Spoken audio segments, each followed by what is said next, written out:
Hola, ¿estás ahí? No te vayas, esta es tu clase de quinto grado.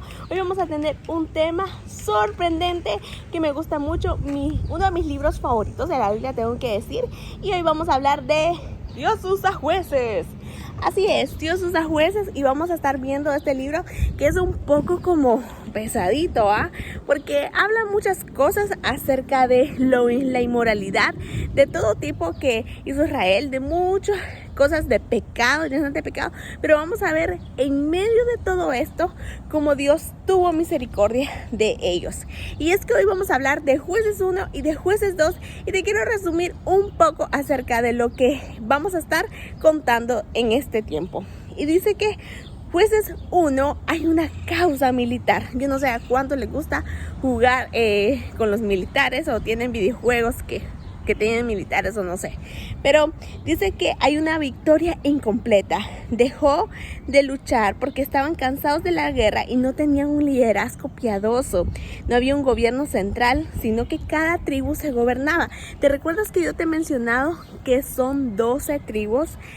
¿Te recuerdas? Sí, las 12 tribus, los hijos de Jacob. Lo estábamos viendo hace poco. ¿Recuerdan? Jacob era engañado y toda su historia. Hoy vamos a comenzar un nuevo capítulo y es acerca de los jueces.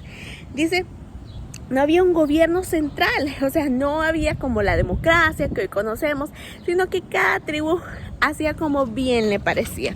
Así que se gobernaban a sí mismas, de manera que la gente siguió el camino fácil y cada quien hacía lo que quería.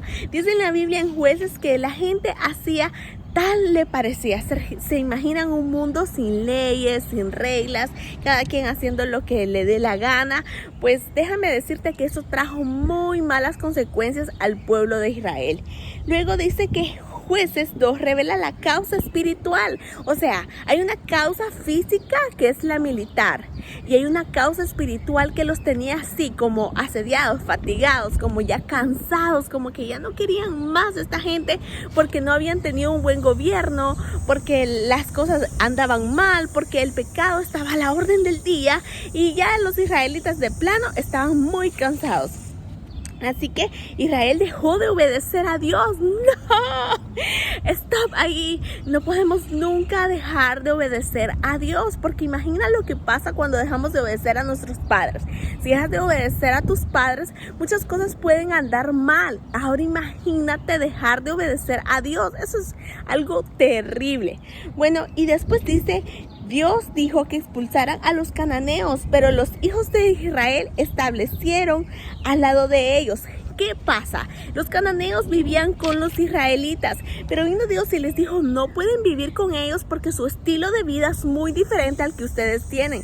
Como cuando tus padres te dicen, mira, no andes con tu amiguito, porque tu amiguito tal vez no tiene los mejores consejos, tal vez no tiene el mejor camino, pero tú dices, no importa, yo quiero andar con mi amigo, el que dice malas palabras, o el que no hace caso, el que de repente me da malos consejos. Así mismo hizo el pueblo de Israel. No, pues a ellos les plació vivir con los cananeos, y bueno, no les fue tan bien. Y déjame te cuento, primero Jueces 2 habla de una inmoralidad. Había una inmoralidad, y lo inmoral te lleva al pecado, a lo que está en contra de las leyes. ¿Te imaginas todo eso? Y en Jueces 2:13 habla de matrimonios mixtos. Sí, este tema es un poco delicado, pero sí también habla de homosexualidad y unas cosas que no estaban bien de plano.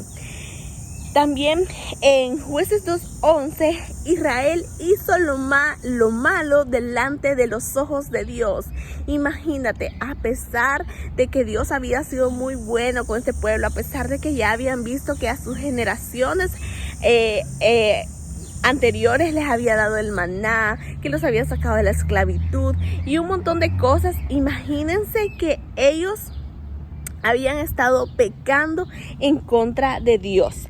Ahora, hay hay 5 fases que nos llevan a pensar acerca de todo esto de Israel. ¿Por qué lo hizo mal? Es como un ciclo de un ventilador. ¿Han visto los ventiladores que teníamos en el colegio? Bueno, ahí están los ventiladores, pero tenían como 5 paletitas. algo así les pasaba al pueblo de Israel. Tenían como ese ciclo del pecado, o sea, como una argolla, como que algo andaba mal porque comenzaban pecando y terminaban pecando, aunque muchas veces se arrepintieron de ello.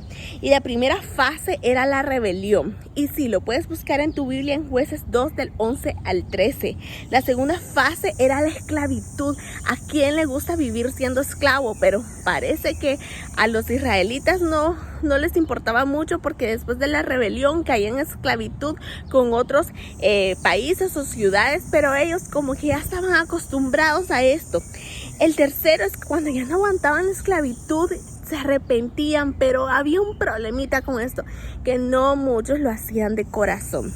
El cuarto era el rescate poderoso de Dios mediante sus jueces, que los rescataba de todo lo que había pasado, pero aún así, ¿qué pasaba? Volvían a lo mismo, porque en la fase 5 tenían como un descanso, como un relax. Bueno, ya pasó toda la tragedia, pasaban como 80 años, 100 años, y luego volvían a lo mismo, a la rebelión. Mira qué ha pasado en el libro de Jueces. Y por eso este tema se llama el ciclo del pecado. Hay una tarea súper fácil en la lección 1 de 3.1 que habla del ciclo del pecado. Es lo que te he mencionado. Vas a tener que leer ciertos versículos y yo te animo a que los leas, y para que tengas un entendimiento de cómo funcionaba la mente de israelita al caer siempre en lo mismo.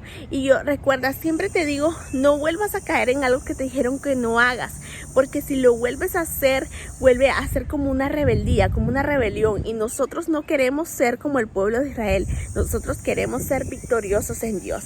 Bueno, esta fue la clase del día de hoy. Espero que tengas un lindo día y que reflexiones acerca de esto. ¡Nos vemos!